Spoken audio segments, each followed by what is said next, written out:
Hello and welcome back to Dissonant Waves. My name is Dominic. This is episode 154, the very first episode of 2024.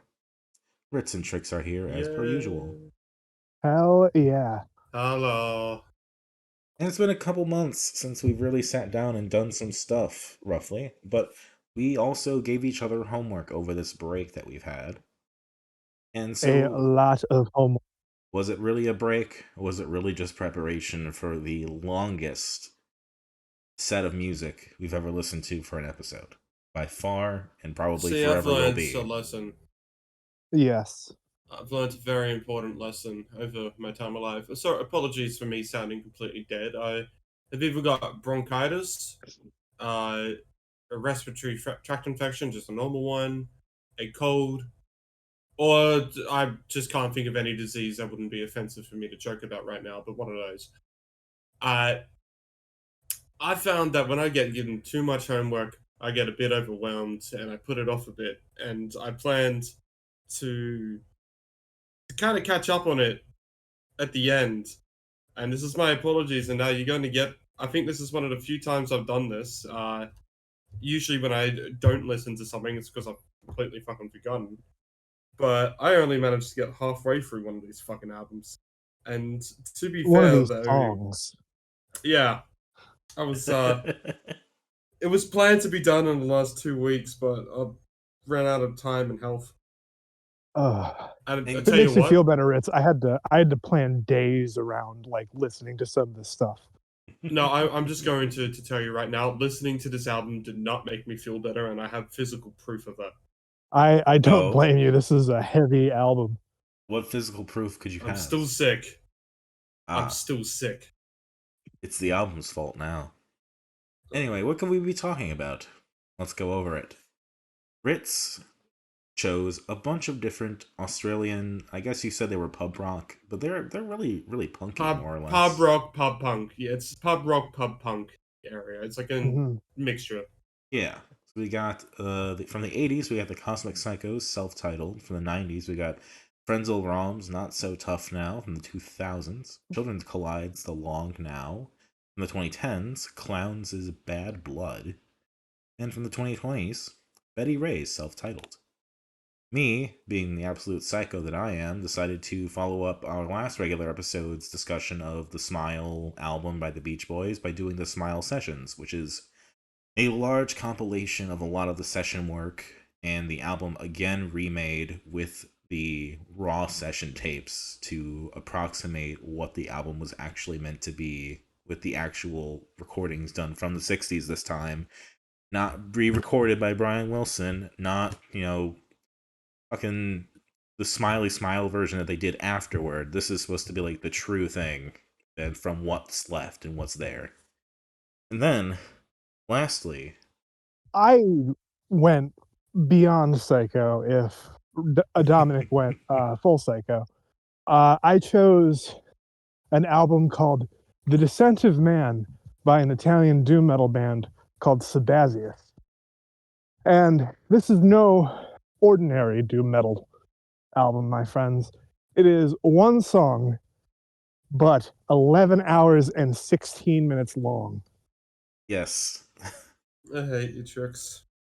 if Ritz was still sick by the effects of this song made me give up taking notes. This song, it changed my whole outlook on preparation for the show. I only listened to the Beach Boys and Sabazius twice each. I'm really I, changing I up my broke routine. Dominic. I broke Dominic, everybody. That's how serious it is.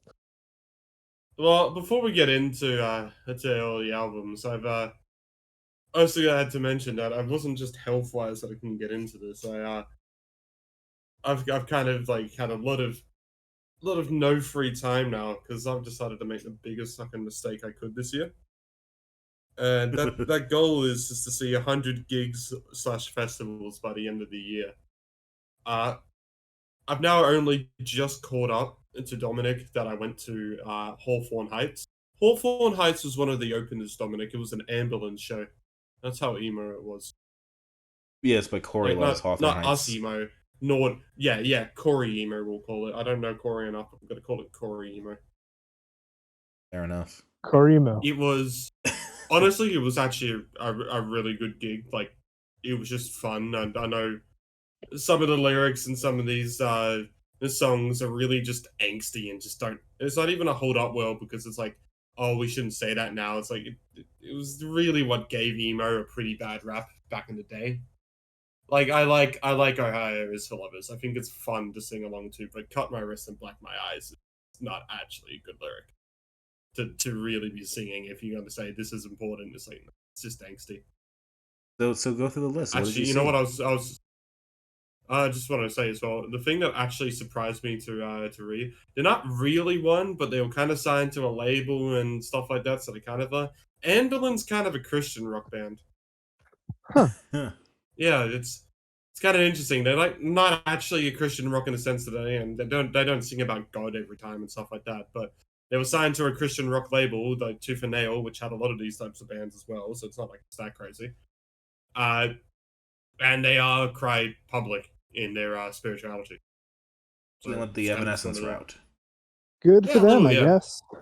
But so to go through who I've seen 50 different sets roughly. So I'm not going to go through all of them. I'm going to go through some of the openers if I thought they were kind of good so far, or important. And there's been 12 main gigs that have gone through so far. So the first one was on the very first day of the year. Technically, the first one was actually New Year's Eve at the Gong, because Hockey Dad started at 11:30 a.m. and ended at 12:30. So technically, I was seeing Hockey Dad into the new year. But because that gig kind of started on the 31st, I'm not counting it. So the actual first one was a free gig that happened, and that was Private Function playing a free show. That one is so far one of my favorite gigs in a long time because we pulled the set list out of a hat. Oh, that's cool. That's cool. I was, yeah. Was Yellow played? The funniest fucking moment was Yellow was not played, unfortunately. I did draw out a song though. I drew out Just Having a Geese. Okay, that's fine. Someone drew out a $50 Pokies voucher, and the lead singer and the guy who put it out fucked off to the Pokies with $50, whilst everyone else did the Hokey Pokey, but the Hokey Pokey was the local Pokies. Okay. That's pretty great. Second gig of the year was Six and Out. The most embarrassing one that I've gone to so far, and I don't really care because I just thought this sounds so stupid it could be fun.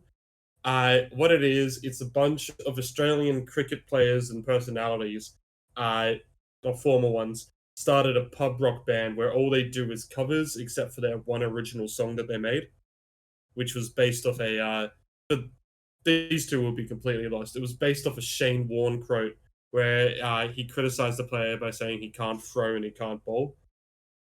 So they made a song off that, and it was technically a hit in Australia. Technically is a very technical word being used right there. No openers for that one, unfortunately, but it was just 2 hours of them performing covers, basically. That's pretty sweet. Was Yellow played there? Funny. No, we got Brown Eyed Girl. Sure. Okay. You already feel disgusted. Worst wedding song ever. Next on there, McCluskey. I think they're Welsh. I need to check that again, but they're United Kingdom based post-hardcore band. I don't think we've covered them. I really actually only listened to them like 2 days before the gig happened. I had a cold then as well, but I actually got past it just in time for that gig, so that was great. You haven't listened to them yet. That one was interesting because the drummer had a fucking full. They were in this basically bubble, it was a transparent glass kind of thing, and the singer as well has had a lot of issues with hearing loss and stuff like that, and ear problems. So, for quite a heavy band and stuff like that, you rarely see them wearing the full noise cancelling headphones when they perform. But that's what they have to do. Number 4, Sunroom. The Lansdowne. That one was Californian surf rock. Again, it was one of those cheap ones that I discovered pretty soon, and started the year, you get a bit of a lull. So any internationals that come, go and see. I mean, it's not up there in the highlights, really, to be honest. They kind of just perform the songs and play it, but they're pretty good still. Not much. Next one, I broke my nose before I went in to see this one. It was fucking great because I was playing baseball and hit a ball. Like, I wasn't even playing the game. I was just practicing with the team. I hit a ball in the cage off a pole and it landed right back in my nose. Wow. Yes, it did hurt. I Wow. played for like fucking 30 minutes. And then the game ended and I went with my brother and I'm like, okay, are we seeing rave tapes now? So I went Hell to yeah. rave tapes. Rave tapes basically holding a cloth to my nose the whole time. Until we Such a got to the baller. gig. It's just like, It's a goal of mine to break my nose in a mosh pit. and then literally the next day, we traveled down to Cronulla to see Adam Newling play. Actually, we'll give a highlight to one of the openers here, Jordan and the Kenny.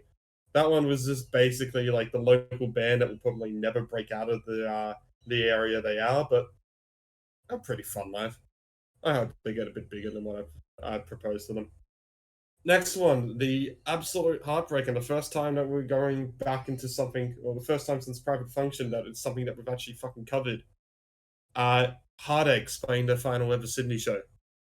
That was also the first time that I ever saw the Heartaches live, and first time I saw Hazel live as well, who opened, who is also quite a prominent figure in the underground scene in Sydney. She played guitar on one of the albums that we've covered on this podcast as well. So that was kind of an interesting opener to get as well. You don't say. Mentioned already, Anberlin with Hawthorne Heights at the Enmore Theatre. That one, Hawthorne Heights, I'll criticize the lyrics and stuff, but the singer from it's a nice guy. He literally just like, and you don't get it much for internationals at Enmore, but literally after the show, just walked up to the merch stand and just like signed everything, took photos of everybody, just because he wanted to. Pretty cool. So no VIP section, no meet and greet, which so many fucking tickets these days, and it pisses me off. People are charging like $100 like the meet and greet. Like, you're not worth that much. You're worth enough for me to see you do a set, and that's me meeting you. Is me going to your set and watching you. If you bring me a wanna say hi burrito, and I say will give thanks. you a hug. Yeah, you want to say hi, thanks for coming and stuff like that, and I'll say yeah, great set and stuff like that. That is the usual bullshit that we will go through before we go on our way. I'm not paying $100 for that. Open offer when I start playing shows. If anybody wants to bring me a burrito, I will give you a hug. That's a fantastic offer. So much more artists should do that. Number 9. This is the first one I actually posted to you two as well, and this was one of the more interesting ones. So we celebrate our nations like it's like your July 4th, but it's not about independence really. Australia Day. It's Australia Day. It's a controversial thing because it is seen as Invasion Day by Indigenous cultures and kind of fairly so. I figured the best way of celebrating that day is to go to this festival that was announced. It was a little free festival. There was actually another one, but it was such a hot day. I went to the one that was happening later. I didn't go to the earlier one. And it was all just celebrating Indigenous artists, not just music-wise. There was a bunch of there was actually some movies and stuff that were being played. There was some legitimate artwork and displays. There was even some markets. I only stayed for the music. I only went for all that, and it basically went for the whole time as well. But it was an interesting free thing, and we had there were a couple artists who would just do like 1 or 2 songs, but we actually got in the end like 10 artists or something playing the full day over like 5 hours, and it was all on one stage, mind you. Hardly any breaks. It wasn't like the most major sound thing or anything like that, but there was just a lot of Indigenous rappers basically throughout there. There was a bit more. There was the first artist was like this like Man Young, I think it's pronounced. I probably completely mispronounced it. It was like this ambient Indigenous music. It's kind of really interesting, but it's not one of those things I'll personally go back to and listen to like studio wise, but it was kind of just interesting that it exists. And then the end artist was JK47, who's brilliant if you haven't heard his music.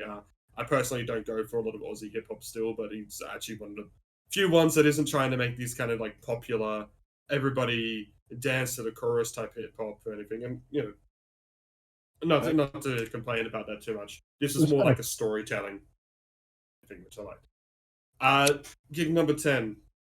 The first free ticket I got. It wasn't the first free gig, it was the first free ticket. Someone passed me a ticket. Paris, Texas. American rap duo with a DJ. It's a hip hop show, basically what you expect from it. I was actually really surprised in a good way by the opener, Friday, who's a local Sydney artist. Sounds like he kind of sounds like early Block Party in some of his songs. It's kind of interesting, but it has like a that modern indie pop kind of train to it. Number 11, Cat Piss, fantastic name. I love Cat Piss, especially when it's on an Xbox 360. Up there with Diarrhea Planet. It's a Newcastle-based pub rock band. They were pretty good. I went there mostly because my friend's band was opening. Carnivara, they're gonna absolutely bug us, and by they I mean he specifically, to get us covered, or get them for us to cover them when they release the album. So I'm just saying this if you're listening now, Mr. Ian, make it a good album so I don't have to fucking lie. And last, the one that I went to yesterday and I'm currently dead from. I went to Laneway Festival yesterday. Saw rave tapes again because I'm going to cover rave tapes pretty soon because they're fucking good. Saw Friday again because they're good. I saw Vacations again because I really wanted to see them and I haven't seen them since 2019. Saw Teenage Dads. They did perform Hey Diego, so you can both definitely be happy. They performed Teddy. Oh, they did the Video Killed the Radio Star like a version of this game. That's pretty sweet.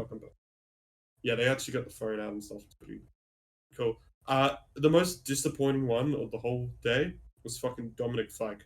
I expected it to be like, I kind of like a bit of Dominic Fike. I expected it to just like be a really good performer that I still not interested in. Nah, he just kind of half-assed it the whole time.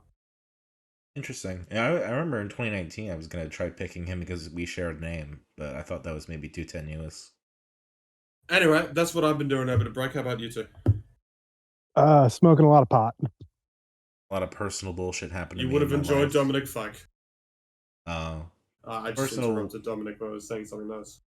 Personal bullshit aside, did I go over my concert that I went to see? Fucking Spanish love songs.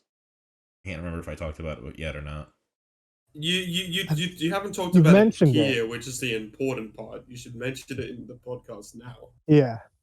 Yeah, so I went to see Spanish love songs, but I was also seeing Hot Mulligan, also seeing Ben Quad, also seeing Heart Attack Man, also seeing Bogues. 5 artists. It was a 5-hour show. What a fucking lineup, to be honest. Yeah. And then when I was there, I ran into Mitchell the Weekend Run Club, and we hung out watching Hot Mulligan. Hell yeah. So it was. Speaking of artists we have connections with, I will be seeing Petite League in March. Oh yeah, I hope I can see them in Chicago if they come back. But yeah, that was quite a show. I have found that my stamina in concerts only goes so far. I think the I remember Glass Beach. Glass Beach was like my limit, I thought. But then this show, I was like, okay, maybe 5 hours isn't it for me. But then I saw Mitchell, and I was re-energized to finish out Hot Mulligan because they pretty much played their entire album and other stuff, I believe. Hell yeah! They had like 2 encores. I can tell you safely from having gone to a lot of gigs, Stag. Like I went to fucking most of these Stag actually. It is so much easier. Like I got no problem doing it Stag. I'll still do it because I'm there for the music and stuff. It's so much easier to stay awake when you are with someone. I actually was more sleepy watching Glass Beach than I was at fucking Hot Mulligan. I was just tired. To be fair, I was running on like 2 hours of sleep too when I was there. So I was also stoned out of my mind. So I think we were both stoned. I can't remember. I don't think you smoked. I remember just ripping fat rips. Yes, right. I think the funniest shit at the current moment is that now Spanish Love Songs is coming back to Australia and they're opening for fucking Luca Brasi. So fuck you, Dominic. And then Master 2 is opening for Black Country New Road. So everything's in the right place. It's Yeah. absolute Ritz core this year. Artists are just known that I'm trying this attempt, and they're just like, yep, get that money. And in the same way, watching Dan Macy ascend through musician Twitter has been very fun as well. Oh yeah, it's Yes. Yeah. shit, there's been so much that's happened over the past like month and stuff. There's been enough compilations. I mean, Def Pop put out a couple, and there was the BSDJ one for Palestine, which had like 108 songs, and it had that had like a new I don't know if it was new, but it had a Your Arms My Cocoon song, as well as a We Will Look Back at You and Doris, and Jeez. Wow. everything. God damn. See what the fucking's on it. I've got it right now, like up on here. While he pulls Yeah, that there up, was I'll say a new Shaky Graves Doris. single came out. Oh shit, really? Yeah. He truly is prolific. Shaky Graves Day is happening very soon, actually. I just realized. It is. And we I will was be wrong. There was covering more Shaky 110 Graves. songs. I just need to come up with the money to buy the new album when it comes out on Shaky Graves Day. And luck be have it, it can be yours for probably $1. Yeah. So I'm just gonna go through all the artists that we've covered on this compilation. So there's like a bunch that I know of that we still haven't covered. And I'm counting if they've been on a split. So Doris we've covered is on there. Your Arms Are My Cocoon is on there. Ginger Bee is on there. And Elizabeth Whittington is on there. And We Will Look Back at You and Love You Forever is on there. Hell yeah. This is, I don't know if you call it an aesthetic or Dissonant Waves core or something, but there's like a whole universe being harnessed, I feel like, in a lot of this stuff that's happening. We just got like a couple months ago, something just clicked, and we just like static demos and absolute noises music and give it a high rating. And a compilation came out with 110 songs of it, so we know we're covering it at some point. Yeah. Hell yeah. Anyway, but now that we've covered what we've done over the over the break and the important things, what were we doing again? Which one do we want to start on? Dominic, you get to pick. let's just start with the Beach Boys since we ended the year on the Beach Boys. Let's start the year on the Beach Boys. All right. Smile Sessions, an album I've kind of been eager to really listen to in full since it came out.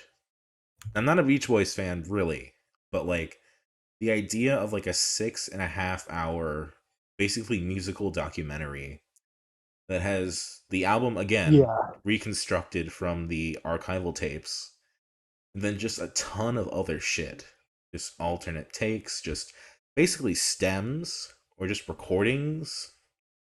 There's some like really interesting like weird skit stuff. There's some covers. There's just like other things that were just there. I know a couple of them are kind of like hodgepodge together from different sessions years apart, and I think a couple might be from like the 70s even instead of the 60s, but for the large part, this is as in-depth on an unfinished album as you could possibly get. And the interesting thing is just hearing like the rawness of just like the conducting going on, just Brian Wilson working in the environment. And for everything that's been said about his mental state in those sessions and why everything fell apart, it sounds like he was on his game doing it, though. That's like the thing. Like he was chasing something, and it sounds like I would expect it to. So it's interesting that even from all of this album was never finished originally. Very interesting.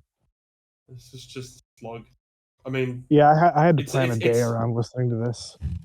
This is basically the same thing I got about The Sense of Man, in which it's like it's the same thing over and over, but this one it's a case of that is what it is. It's demos, it's recordings, it's all that. So I really understand why that's the case. But at a certain point, it was I don't know. I think I was just trying to hear whatever I could, and I've gone back to the one note I did, and there was one song where I think I was looking for something better to listen to, that my mind decided that I Was Made for Loving You was somehow better, and that is. I'm putting this word. I did not say the word good. I said the word better. Put it out there. It was. Uh, I was just hearing things like 4 hours into this that weren't actually happening, and auditory LSD. I mean, it's a lot, right? And you have whole discs that are dedicated to heroes and villains and good vibrations. And I'm not going to say, like, oh, I'm the biggest fan of those songs. I don't even think those are the strongest songs on the record, though I think Good Vibrations is good. Like, it's a lot. It is the most in-depth you can go if you're a big fan or just a casual fan like I am. Yeah, it's a slog. It absolutely is. well, if the fucking original Smiley Smile, whatever it's called, I keep forgetting, is supposed to be used for come down, surely this is used in Guantanamo Bay. I think it's interesting having a musical documentary like this. I think that's just a neat idea. Like It's if you never have really it heard it as like before. a piece of recordings that you're supposed to browse every once in a while, it's a lot more bearable. And I fully agree. Having this kind of documentation on an album that was basically as troubled in production as Smiley Smile was is interesting, but a lot of the documentation that we get is still just the same. You might get those little bits of different details and stuff like that, and I'm sure for absolute hardcore fans, this is like what you want. There are gonna be people who want to hear hero and villains for fucking 2 hours, and that's fine. That's what floats your boat. But we also remember this is Dissonant Waves. We do not take things the correct way. We have to analyze this as an album, and Absolutely. it's just so fucking much of just the same shit. Although it is still more different than the Trixie Mattel album. Yes, there's yes.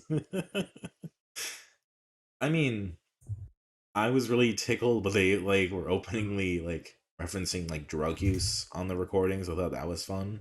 Yeah. I thought it was interesting when they did where he was trying to have them do like a skit where he was like, okay, I'm like stealing your vegetables. You got to be like a farmer and like tell me off or whatever. Like that's just some weird like or like the shit where it's like, oh, Brian's fallen into the piano. Well, I guess we gotta replace Brian. The microphone's having an issue. It's like stupid bullshit that I'm just like glad was saved for no reason other than my own amusement. I agree. I'm glad it's saved too, but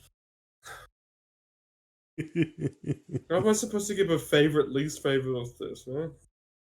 I mean, some of the things were legitimately interesting in how like nice they sounded and how beautiful they were. Like listening to Brian do Surfs Up just on a piano was really interesting. Just from like, hey, the guy could do it.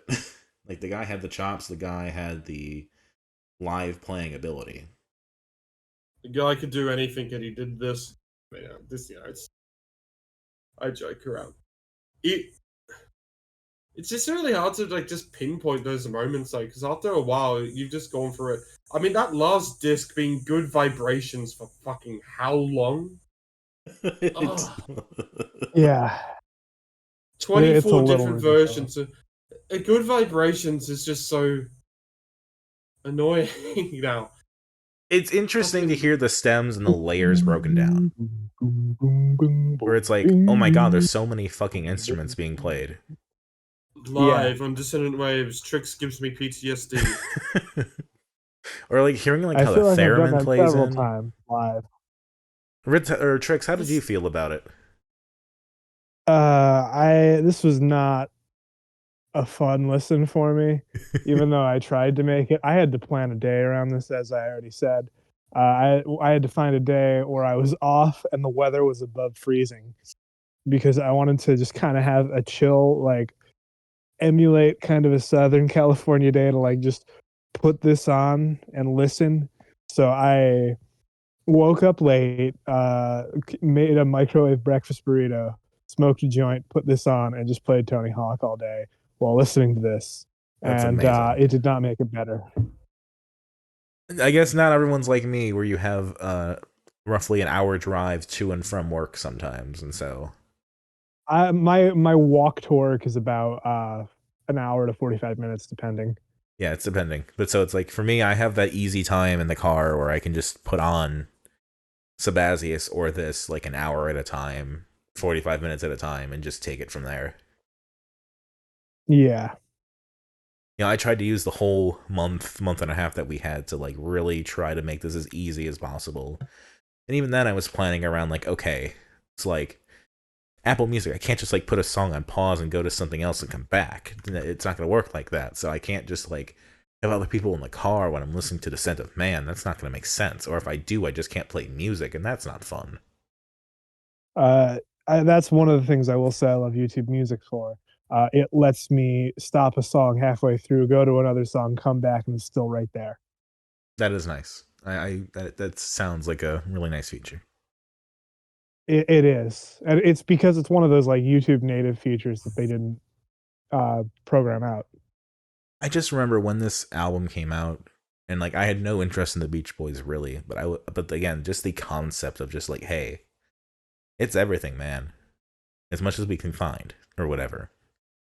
Mm-hmm. That always interested me, just because I love that documentarian, archival, note-taking bullshit. So just having these things exist after like 50 years when it came out originally, now it's over, it's about 60 years. Good shit.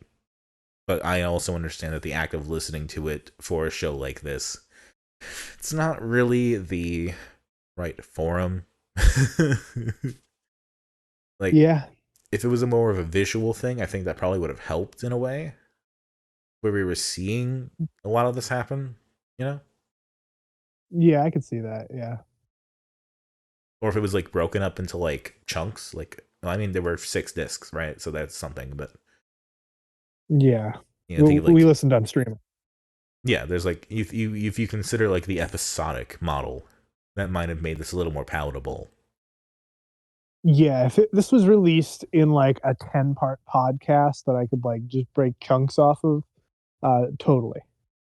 But I mean, So at this point, we're not listening it to as music anymore. We're listening to it as a podcast. A podcast Yeah. talking about listening to a podcast. I'm just saying that might have been more ideal for us, but that's not the reality in which we live. Yeah, and I'm talking more of just kind of the format. Like it would still be Yeah, an I know. album, but it would just be like on a podcatcher and be more archival in that sense. You know what this needs? Tricks. This probably is going to apply to you more, though I'm sure Australia has an equivalent. Did your parents ever watch like PBS, like those concerts they All the have time. on, All where the they time. have like those people that kind of like are in there in the middle, kind of like selling shit, but also talking about the music? Yes. I kind of want that for this. I can totally see that. So what was that kind of?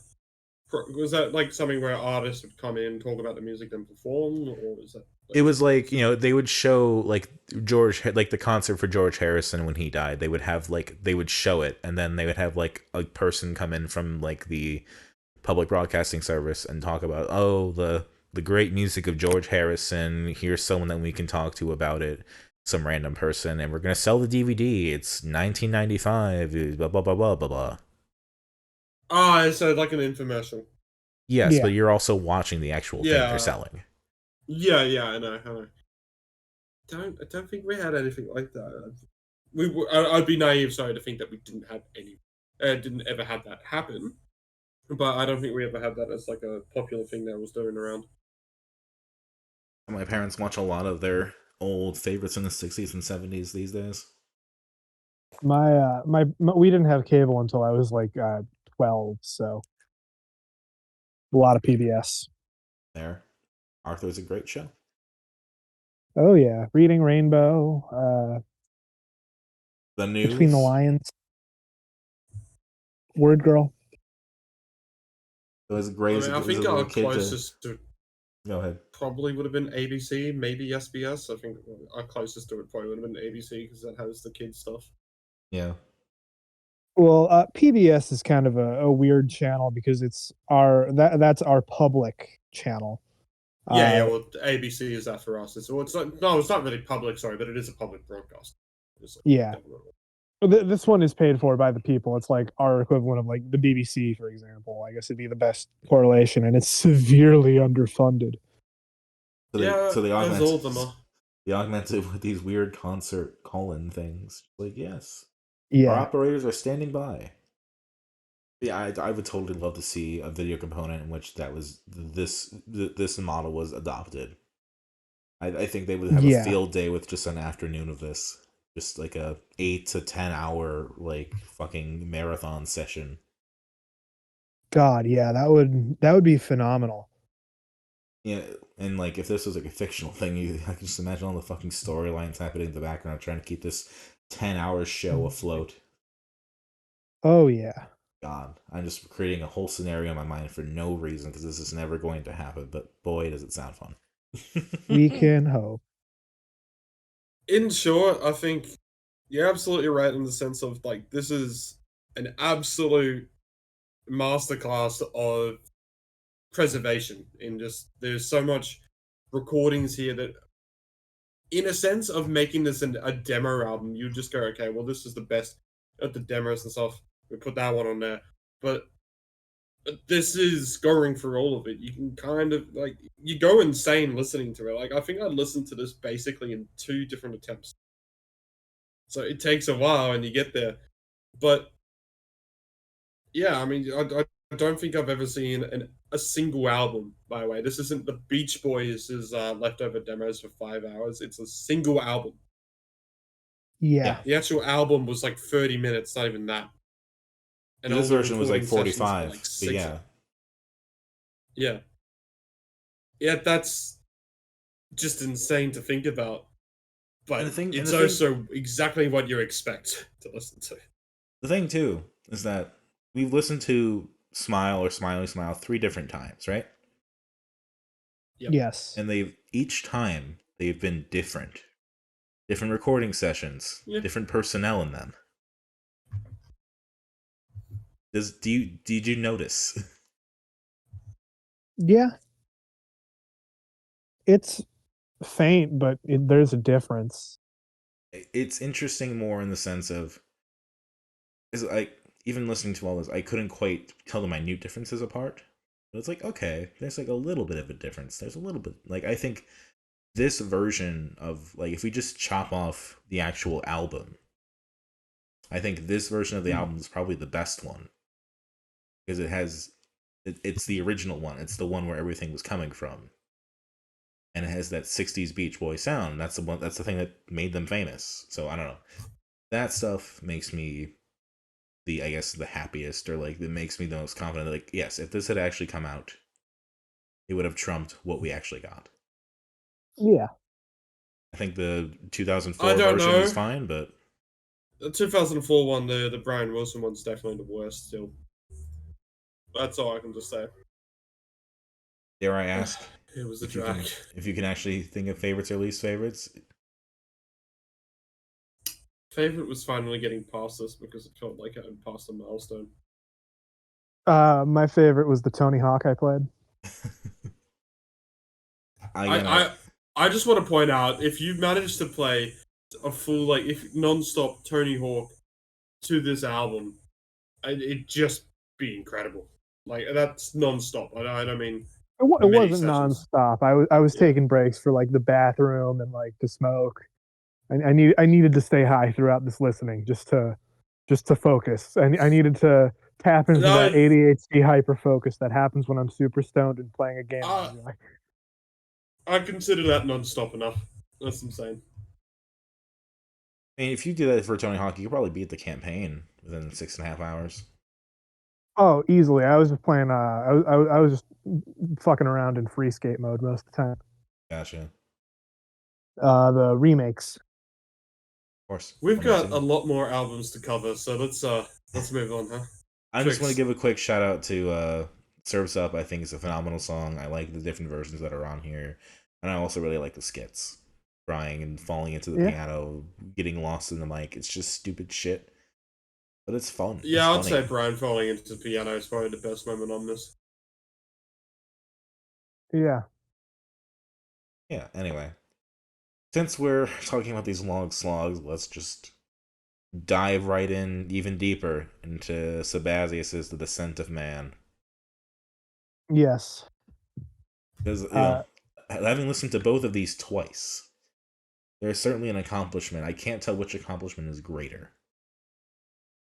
This twice. Yeah. Well, I mean, like, the I feeling you also get when you're listened done. twice. Yeah. Like it really feels like you've summited a mountain. Yes. You listened to this twice. The first time was on double speed, I believe. It was. I needed just to like make it a little more manageable in my mind. I listened to it on double speed for the first time, and just to get like a general vague outline. And then I listened to it again, and the song fills you with so much dread almost as you're just anticipating these chord changes. It's very changed. It's a different song on the second listen, even if I listen to it both on single speed. I don't think I would say dread. I kind of like I was kind of loving the anticipation of like, okay, it's been 20 minutes and roughly the same progression. I know the change is happening.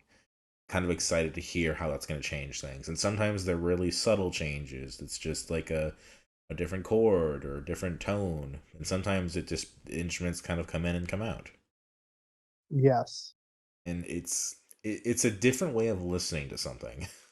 it is. I'm going to equate it to more of an art film like Empire. Yes. Which I want to watch. I'm that idiot.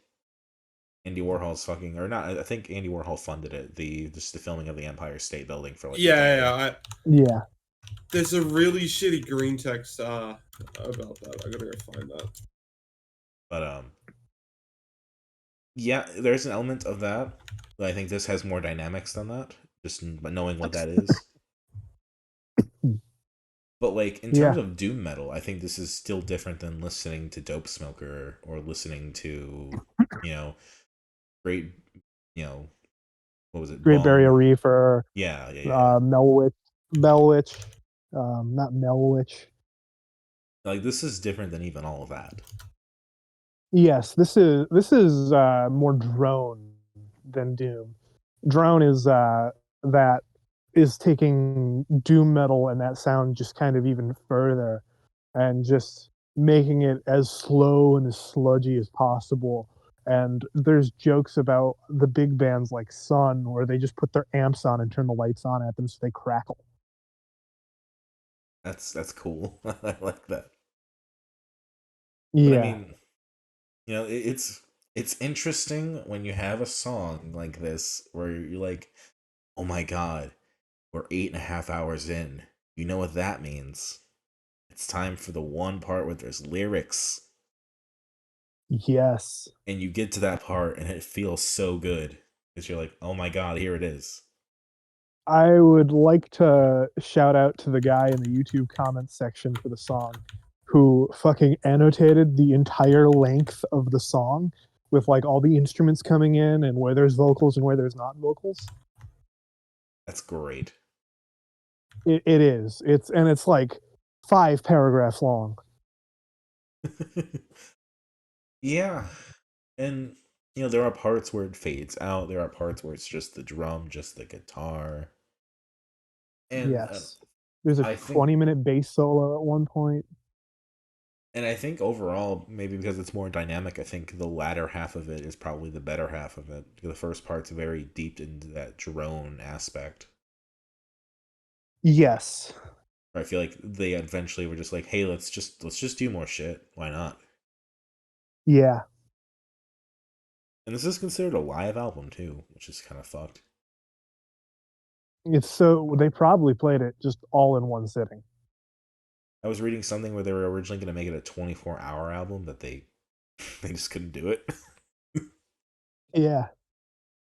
So here we are, 11 hours and 16 minutes, and it's just, I'm not going to call it glorious. I'm just going to call it a singular experience. Yes. This is an experience. In some ways, I feel more accomplished listening to this, but in some ways, I feel like Smile Sessions were like maybe the more fulfilling in other ways kind of experience. They're two very different things that have They interesting are. similarities since they're on the same episode. Yes. Chicks, Yes. I say this with absolute, just making sure you know that I love you as much as I love Dominic. Yes. Which, to Dominic, that is still an amount after what I say. Chicks, go fuck you. Yeah, you're fair. Ugh, So like this- let's break this down, right? Ugh. The longest episode, like listening wise, that we had before this was the One Wayne G episode. Yeah. And that in a single listen Also, was like I mean, that was like a 9 hour, 9 minute or so experience. yes. And if you're a crazy person like me, you listen to that all 3 times. That's roughly a You're 30 hour shifting experience. into 28 hour maybe. So you get this experience where Sabazius is was 11 hours and 15 minutes, a little more on its own. Smile sessions are 6.5 hours. And then Ritz's picks all amount to about, I think, 2.5 hours or so on their own as well. I was being nice this month. 245 ish. And so let's see. Smile and Sabazius, that's 17 hours and about 45 minutes. You're at 20 hours or over of listening just for one sit through. Yup. I did it twice. I think I did the other. I think I did the actual like smaller albums a little bit. I think I did 3 or 4 on those, but that's a 40-hour listening experience. I've played RPGs that are Yeah, shorter than that. I don't think I insulted Tricks enough to get them. Like I Have you started. considered that maybe I'm into this? My first listening to Sabazius, I think, was on New Year's Day or shortly thereafter. And I think I listened to it again at the very end of January. And in that time, I got both Beach Boys listens and the smaller ones, I think, once or twice. Which, it does not sound like a lot when you consider how long a month is and how much you can do in a month. But when you are Yeah. staring down the barrel of a gun, and the gun is 11 hours and 16 some minutes of a drill and metal song, and then also 6.5 hours of Beach Boy demos and recordings. You're playing Russian roulette where all the bullets are in the gun. Yeah. I'm a bit of a bastard, aren't I? Safe to say, we are never going to go this hard ever again. Oh, we are not. I regretted it immediately. Ritz, are we agreed on that? I've like the album turned out. I listened to the radio edit in full. I got that one done.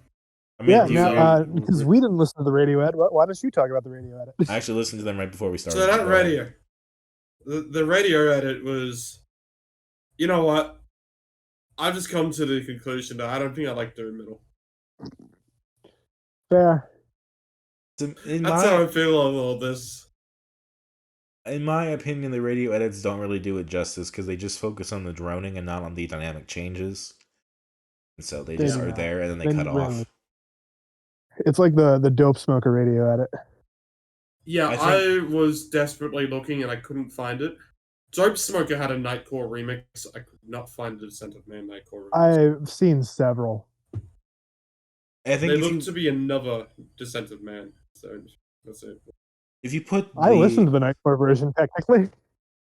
If you put the 11-hour track at 100 times speed, I think it would be better than listening to the radio edits. Yeah, probably.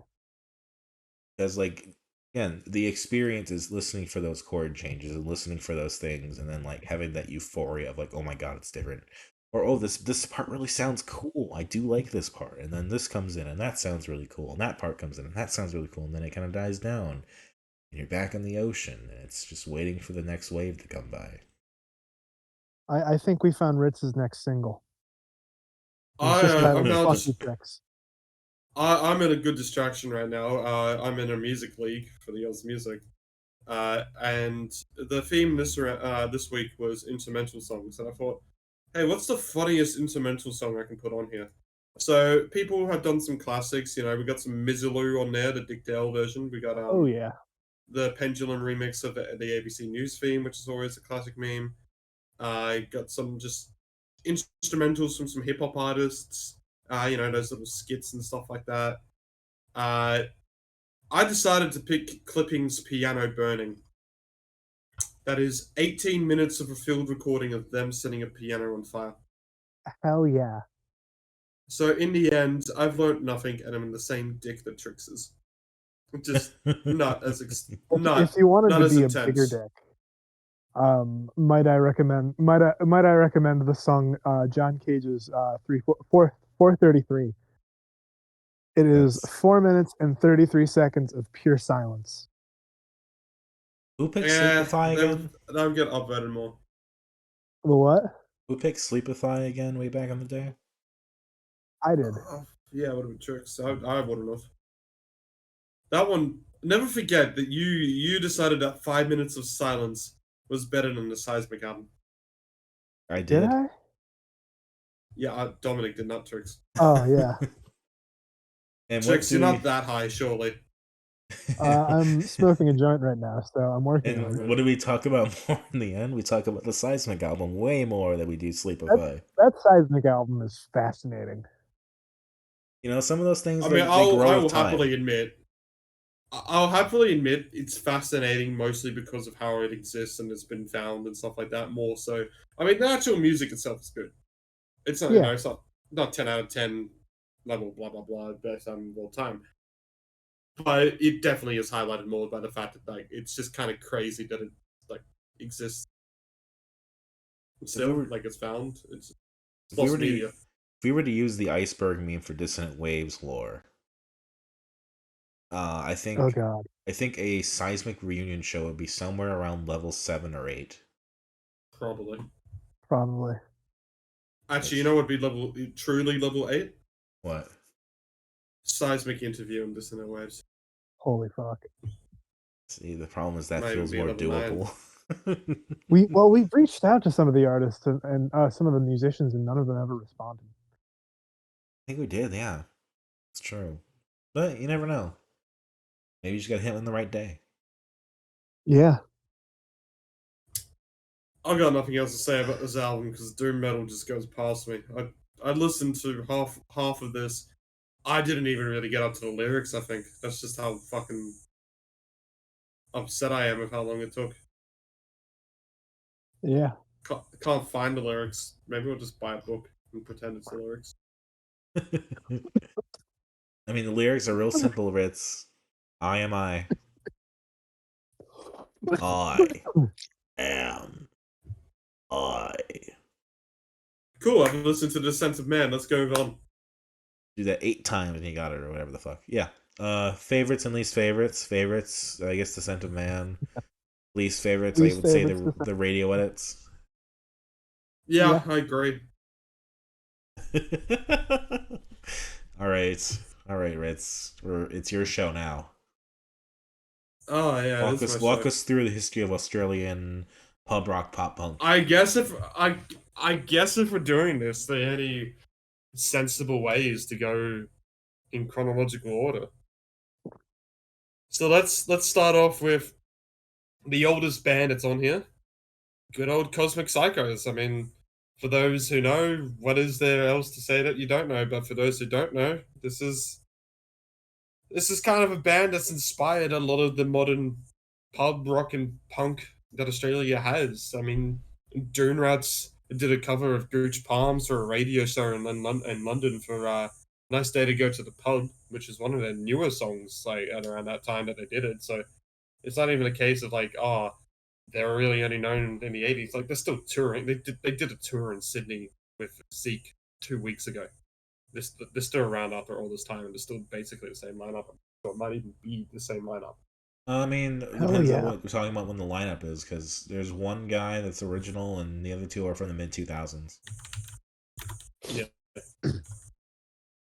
but it one of the oldest existing pub rock or punk bands in Australia to still be existing. This album, it kind of gets lost in the fact that we've had so much inspired by it now in the Australian scene, and then probably if you go back to your scene, which this was trying to rip off anyway, that was also what it's the case of. It doesn't stand out that much as an actual album, but for 80s underground punk, it is surprisingly well produced. Oh yeah. Yeah, I mean, and it's got a lot of energy. Probably the one I remember the least, even though I've listened to it multiple times. But having it influence a ton of people, I can see it. This is actually I think of Ritz's I wouldn't pick. say this album specifically probably has more so the band has. Yeah, some of their biggest fans include Kurt Cobain and Lindsay McDougall. Hell yeah. And I don't think they ever really broke out of Australia after all this time. I think some of their songs might be, someone's found it overseas and gone like, oh, they're using the word pub. Look at me, I'm so Australian. I mean, someone like Kurt was somebody that seemed to explore a lot of music, at least. Yeah. I'm not too surprised about that one, to be honest. Kurt was always known for highlighting underground musicians. It's one of the big reasons Daniel Johnston got some popularity. But yeah, there's I fully agree with Dominic's take that this is in itself, when you listen to it, a pretty forgettable album. I think it's one of those ones that's like, it's really fun to listen to, but you don't actually come away taking much from it. Yeah, that's really about what my experience was. But I will say this makes me want to listen to their other work. It was your favorite, right, Fix? Yes, it was. What made it your favorite of the bunch? I just really enjoyed the sound and the vibe. Some of the songs stuck out to me a bit more than the other Ritz picks, because I put these on at work while I was cooking, and this is just good cooking energy, I guess. What was she cooking? Cheeseburgers. That's what I cook at work. If you really want to be like David Lee Roth, I guess.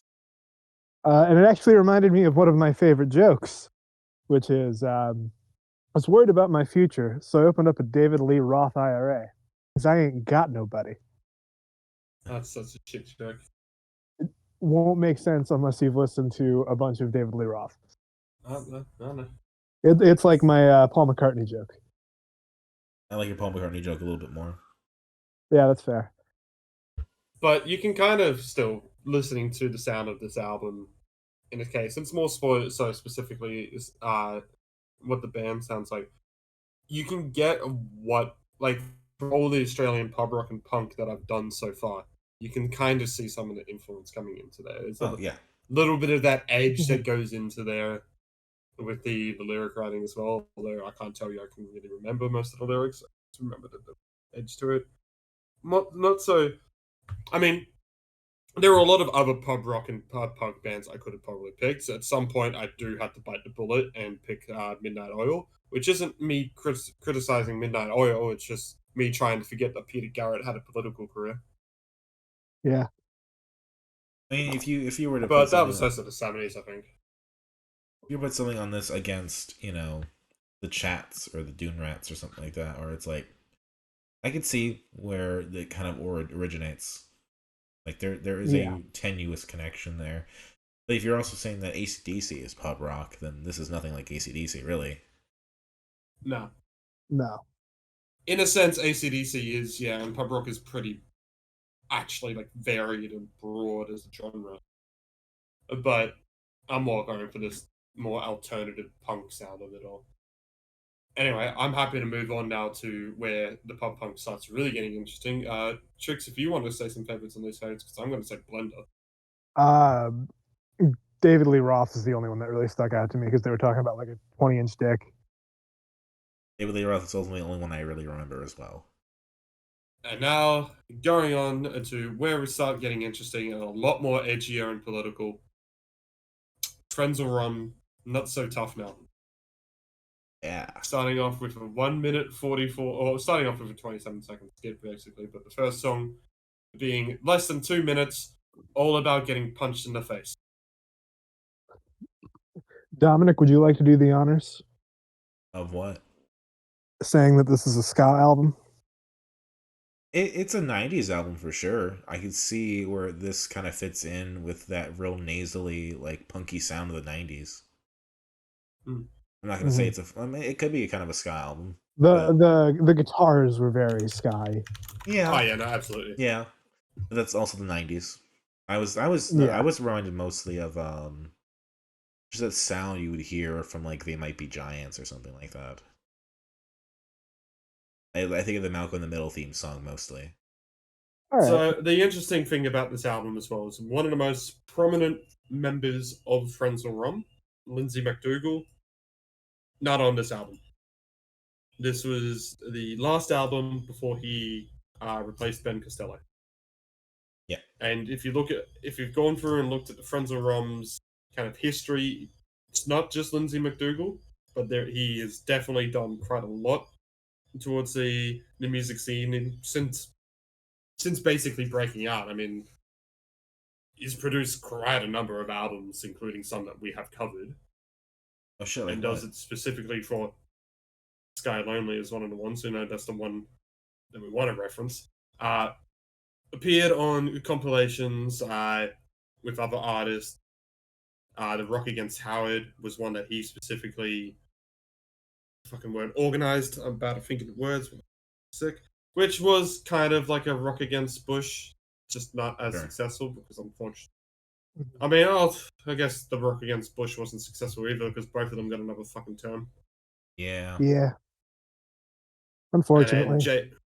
And Jay Wally been around since the start of Frenzal Rhomb, as was one of the Triple J hosts along with Lindsay and McDougall, Jay and the Doctor, back in the day.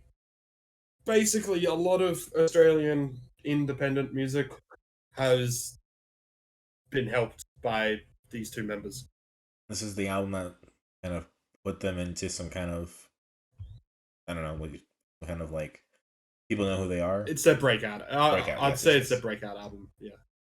Not much people really talk about Coughing Up a Storm, if people can even really remember this one, but this it's a really fucking fun punk album.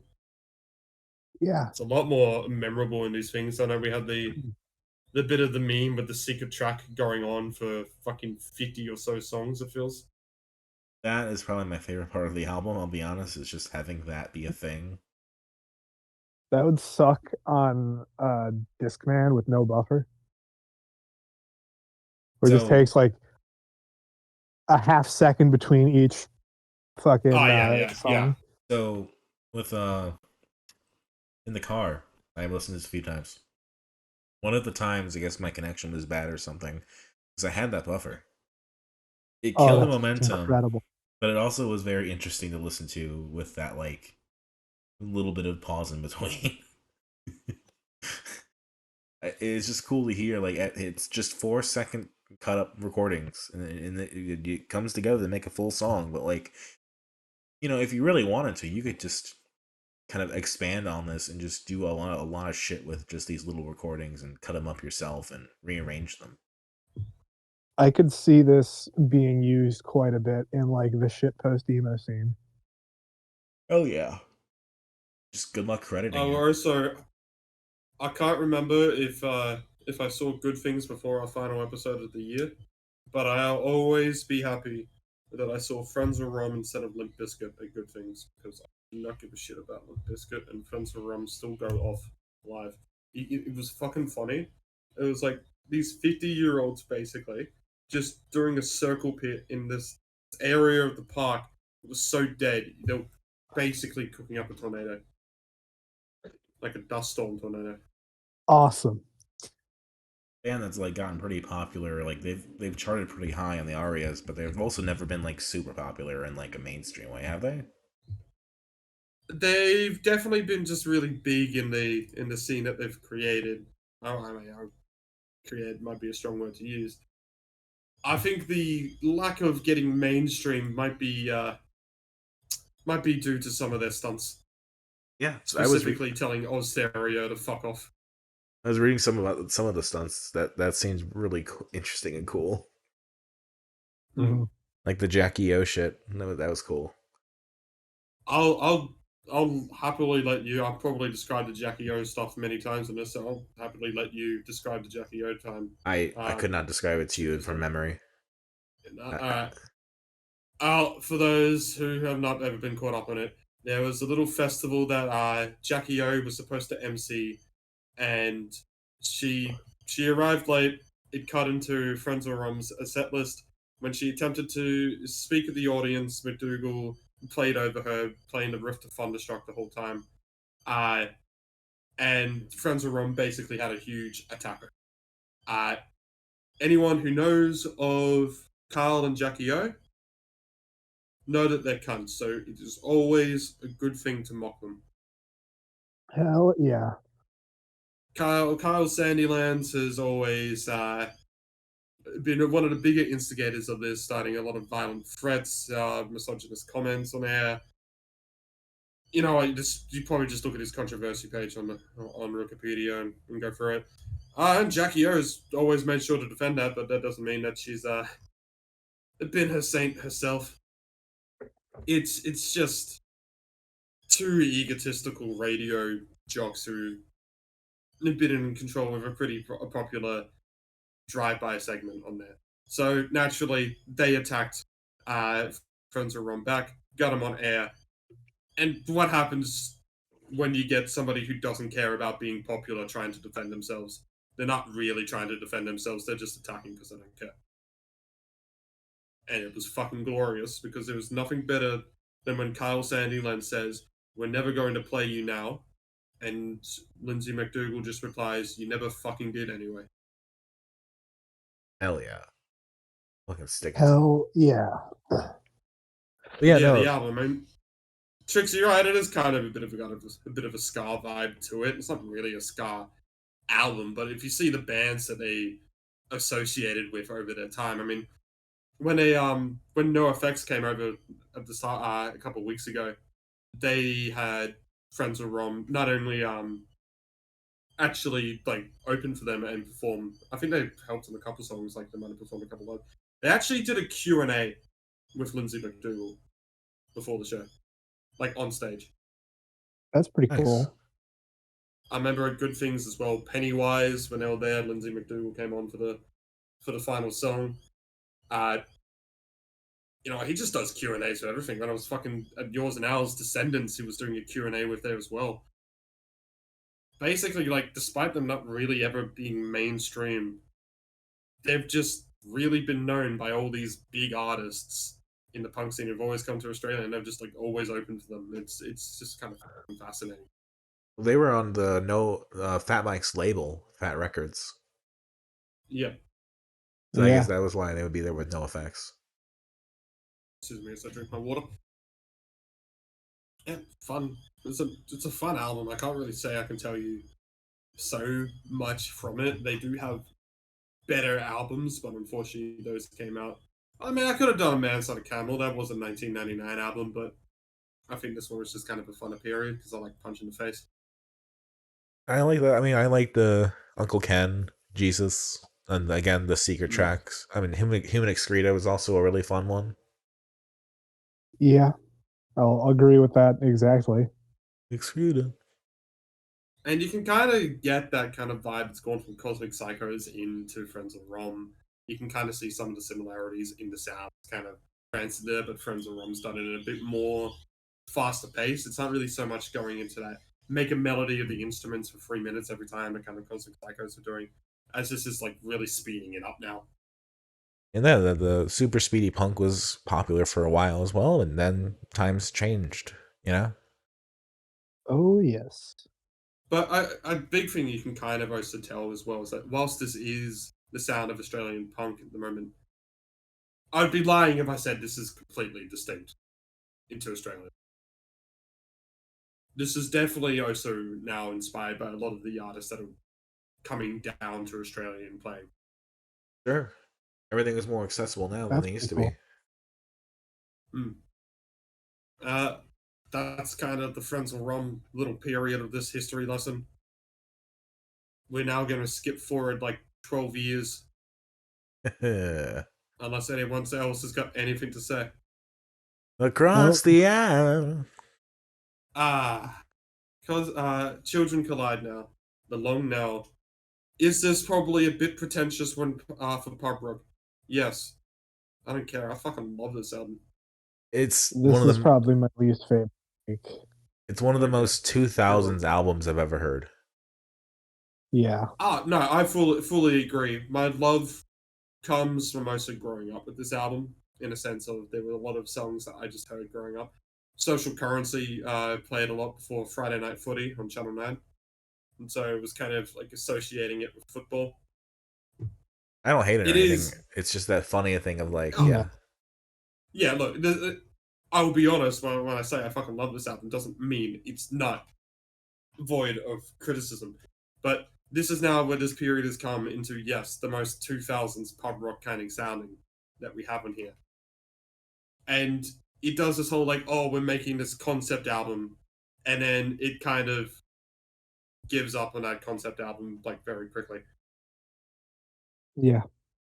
And it's a mixture of songs that were also made for previous EPs, which have been re-recorded for this album. Sure. Some kind of weird like switch ups that you wish that they did more to really make it work with the album, but they kind of just do. They do it only for a little, like Economy, where it goes almost into a hardcore song, but it doesn't really go the full way into it. You're hoping they'll just go a bit more, yeah. But whilst it's got that dramatic and pretentiousness, sometimes it just does pay off when they do it. They do a really good job of capturing that like childlike wonderment of the late 2000s that is also somehow really pretentious and like, and I'm gonna say this, but not in a way that means I hate it, but in an annoying kind of way. It reminds me of like the vibe of 500 Days of Summer, or like watching How I Met Your Mother, or something of that nature, where there's a lot of self-importance and they think they're doing something that's just super important, so cool, you know. But there's also just the way it's talked about. There's like it's like children are talking about it. Like Farewell Rocket Ship's a really great example where they're just talking about, we're gonna build a rocket ship and go to space and live in a colony and blah blah blah blah blah blah. So I could probably answer one question for that. They'll probably hide a lot of the making of this. I don't doubt that. Johnny Mackay's well-known smoker. There's a video of Dune Rats smoking weed with him. It's pretty funny.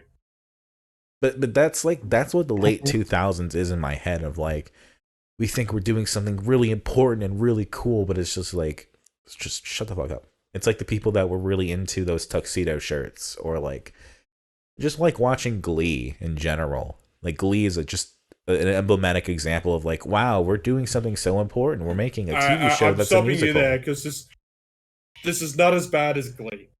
I'm not saying in a qualitative way. I still quite like this album. It's just that shares. No, I fully agree with you. There is definitely the easiest way of putting it is product of its time. Yes. Yeah. But this is instead of this being, oh, they said the N word 10 times, it's actually just this is the style that people are doing. It's faux fancy. Not defending it being cancelled. Yeah, faux fancy is definitely a word that you can use, but in the end, what makes this album actually shine is when you can get past that and just have fun with it. Like Social Currency, what the fuck are they on? What the fuck are they on about? But I'll tell you what, I'll still scream along to Social Currency, because one of the biggest things that can make or break an album is always execution. Yes. You know, if you sound like you're half-assing it, you're half-assing it. This, whilst you can definitely say it's got that pretentious, that faux fancy, whatever, onto it, I don't feel like they half-ass the actual execution of the pub rock in this. And this is the part where I get a little confused of what you're considering pub rock, because I think this is more just an indie thing. So I'm just trying to find a good way. This has always been one of the pub rock. Trying to fucking describe it without going full on the fence here whilst I'm on a cold on it. It's in that sense. It's got that real kind of. It's got a very simple melodic rock tinge to it. It's not really so well produced, I guess. In here is on it. Whilst Australian indie around that time was a lot more poppy. Like Okay. I had to kind of guess go more throw more examples at you, but then that requires you putting some music on, and that will fuck up the recording, and we'll get no money. No, but so, like a good band to probably around the time that Children Collide existed would be Cloud Control. Okay. They were something I would call Australian indie, or San Cisco actually started around that time as well. You know, those are like the 10, but they kind of the early stuff is around the time of this, and Would you consider the that Kooks? is a lot more. The Kooks I would consider Britpop, Okay. but they if I would Australian? consider no, they're British. Damn. If they were Australian, they would be more closer to the indie side than they would be the punk rock. Okay. Thank you. So that's the kind of way that I can describe it. It seems like And a I know I semantic could just say thing, rocker. right? Like I understand It that is. it I can understand your willingness to put pub rock in its own subgenre because it's kind of a mixture of different things, and that definition seems to change over the decades. Yeah, I mean that happens with a lot of genres. I mean R&B completely changed. Sure. Yeah. It's the thing of me trying to square the circle where when you tell me that Dune Rats and the Chats are pub rock, and I'm expecting more of what we get from the Clowns and I guess Cosmic Psychos in a way. This Yeah. is like the odd one out in a way. Yeah. Well, I mean, this is a mixture of pub rock and pub punk, and this is probably the one that's the most closest to pub rock out of all of them, because the rest of Beddy Rays maybe. The rest are definitely more on the pub punk Mm-hmm. side, and it's a big thing is that I haven't really done a bigger dive into this before, or like a actual proper dive into it before outside of probably that Dune Rats album. Yeah. Hmm. So I'm giving you as much comparisons as you have, which will then thankfully mean when we go down later in the line and find more albums like that, we have now some comparisons. Yeah, so this is something we could potentially be referencing a lot in the future. Like, oh yes, this one was more like Children Collide. This one was more like Clowns. But Yeah. that's the thing. It is pub rock has always been a genre that has changed with the times, even though it still has kind of kept a very similar sound. And it's not the only genre to do that. Many genres do that. Alternative has always done that, because alternative has always been alternative. That's what the fucking meaning of it is. And I mean, things are similar all the time. I don't know. It is semantics. Sure. Yeah. As far as the album, we want to say something, track? No. Well, I'll just say this. I don't really have much to say about the album at all because I'm just not a fan of this era of music so much that whenever my brain hears something that sounds like this, it just goes, "Oh, I've heard this," and shuts off. This is definitely the first album where I can definitely talk about multiple songs that I individually liked. Like Frenzal Rhomb I liked, but not in a way where it's like I can go deep into each song. This one, it's like the first half is just really, really good. Cross the Earth, Farewell Rocket Ship, Marie Marie, Skeleton Dance, social, like all of them. There's something about those songs that stick out really well. Where the second half, it's kind of falls back into that blender-y kind of way. Well, the first half of this, I feel, has that more. They know how to kind of write a hook, is how I kind of put it in. Like you would think for this type of sound it wouldn't really be, but it's actually really catchy at times. Like Social Currency is just them screaming the social currency, and it's stuck in your head. Same with fucking Skeleton Dance. Marie Marie is, it's actually that big tonal shift where it goes into that kind of more slower song and stuff like that. But it's again, pretty catchy. It knows how to kind of earworm its way in. Yeah. So whilst the lyrics and the concepts are pretentious, the actual songwriting is still sound. Yeah, which is why I'm not outright criticizing it for being that. I'm just saying this is just what it is by product of it being the time. Even if it's a product of the time, it's still criticizing. Like I said, I love this album, but that is still something to criticize about it. Yeah. And there are some moments where it goes a bit, it thinks it is a bit wittier than it is, and kind of funny the first time. The line in Cannibal of she is a cannibal and she loves me, kind of ironic because I don't eat meat, It's right, meat was the word. It's kind of witty. I thought they were just saying me, not meat. Yeah. Interesting. Okay, I understand now. And then Brave Robot is like one of those other ones where it's like it feels like it's trying to go back into a concept album of like things by talking about the Mars rover. Yeah, but it's a cute little song, I guess, but conceptually the album had already fallen apart, so fallen apart, but not fallen apart enough that it's a mess in like quality. Oh yeah. Well, the quality is like if you treat this as just 12 different songs, it works a lot better because like the first half I think it flows, and then the second half is just like a bunch of songs added on. Yeah, they were going for something, and then they added more songs. Yes, could have been a really extended EP. And to a sense, it is what it feels like. I mean, I think the other album, that's a pretty popular theory of everything, is probably a more consistent effort. I think the production on that is a lot better as well. But this is their debut album that they put out on here. It had a lot more success than I think they were ever expecting to have with this album. Which, good for them. Debut album, you get a song that's constantly played every Friday night for footy in 2009, 2010. I actually think Social Currency was in a Tony Hawk's game. So Skeleton Dance was in FIFA 10 and NBA 2K11. Just don't ask what Tony Hawk's game, because I don't think it was in a good one. Oh, was it 5? Damn. No, it was something a little worse. Something a little worse. Yeah. Or Shred. It was either Ride or Shred. Was in. I played Ride. I think I'd flip the board now. There's a hot Mulligan song called I Played Tony Hawk's Shred and it sucked.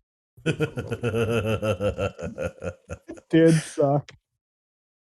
I tried to play those games. I really tried. I had the skateboard and everything. I did too. Yeah. No, I played Tony Hawk's Ride and it sucked. And it is hot Mulligan. I would love they have a version of those games where they just took that out and you could just play them. I'm sure it'd still be bad, but yeah. Just to mention as well, I did actually see Children Collide last year. They did a free show at a hotel at Bondi. The opening act was supposed to do a full set, but it had so much technical issues they could play 3 songs. And Children Collide were fine, but that place had so fucking bad technical issues. It was insane how bad the sound was. Big rip. How many children collided? But the new it was in a pub, so it was 18 plus. But the bassist did crowd surf all the way to the bar. Wow. Fuck yeah. They're still doing that music. Social Currency. Yeah, they still are. They put out an album like 2 years ago. Social Currency alike. We have lost in communication and stuff. I'll go for favorites, least favorites. Yeah. Favorite: Social Currency, Feral Rocket Ship, Skeleton Dance, Marie Marie. Those are the highlights of this album by far. Least favorite: I just wish Economy did a lot more than it actually does. Can you hear me? Blender, my brain refused to process it. We can hear you, Mr. Domino. Okay. Like I said, the first half I really like. Across the Earth, Social Currency, Feral Rocket Ship, Skeleton Dance, Season Changing, Marie Marie Part 2. The second half just isn't as strong, so it collectively is my least favorite, I guess. I'm gonna be cheap and say that. I could just stay still. That'd be great now. Excuse me. Now, So, let's move on Dominic to... is about to get really excited Yes. because you seem to be blown away by this one. Going Yes. into the tens, I remember finally when I heard this album for the first time, I heard a song of it. I was literally just playing Counter Strike and had Triple J on in the background, and the punk program was advertising itself. It was like, hey, here's one of the albums that we've been blasting this year. It's Clowns, and they did an albums poll. Oh, not an albums poll, sorry, a song poll for just that program. So only the people listening voted, and it won it. It beat Amity Affliction and Bring Me the Horizon, much bigger acts, with the song These Veins. It is Bad Blood by Clowns. This might be one of the angstiest pub punk albums you'll probably ever hear. I'd almost And call this like deathcore. A little. it's guttural, it's throaty, it's all those things that, make punk inaccessible sometimes. But like in this context, it is just the best of these albums. Like there's just no way around it for me. Like it is like if you want to show people why this genre is good, this is why. This, like, as much as all these ones I've grown up on and all that, I mean, Clowns I've grown up on as well because I'm just right out of high school. No, this is probably one of the most fucking underrated albums to come out of Australia. Like just fucking full stop. bangers like Euthanize Me and Figure It Out, or just how the fuck does a band like this put together an 11-minute track and it fucking works? And that's after putting out 4 tracks in a row. There's 3 tracks that go for less than a minute in a row, and it just gets smaller, smaller, smaller, and it's just like an 11-minute track. And I mean, there's a 3-minute one in between it. And Play Dead also has that really impressive like note hold at the end. Yeah, you would think like with the amount of tracks and the track listing on there that there's a lot of filler, but no, there's like only one song which is kind of an interlude, and everything else is just fast paced, fucking heavy. I mean, fucking, I'll get the lyrics up to These Veins. They're fucking angsty, but Yeah, usually I'll criticize angsty when it's like angsty, but this is actual, just no holding back. It's, well, I told a lie today. I didn't want to, but it's better this way. I swear to God that I'll try and make it better soon. Because in this interlude in my life, I'm struggling to know what's real other than stupidity is my cancer, and unfortunately I'm terminal. Is the fucking opener. Yeah. It's tough. It goes for shit. Absolutely. Unconscious here to the public and their judging eyes, your familiar voice brings me back to it, and all I can say is I didn't want to gather dust on the shelf whilst I was searching for the most fun ways for me to end myself. It reads like somebody who just listened to My Chemical Romance for the first time, but it fucking flows with the song so incredible that I'm fucking singing along to that. Yeah, that's the thing. This is an album that's like just fucking made to mosh around and just have fucking fun, but the lyrics are just so up there, right? Like Human Terror. And then hold on, we're not done with These Veins lyrics because the breakdown on this is fucking insane. I think I've come to a realization through this wave of months and hallucination.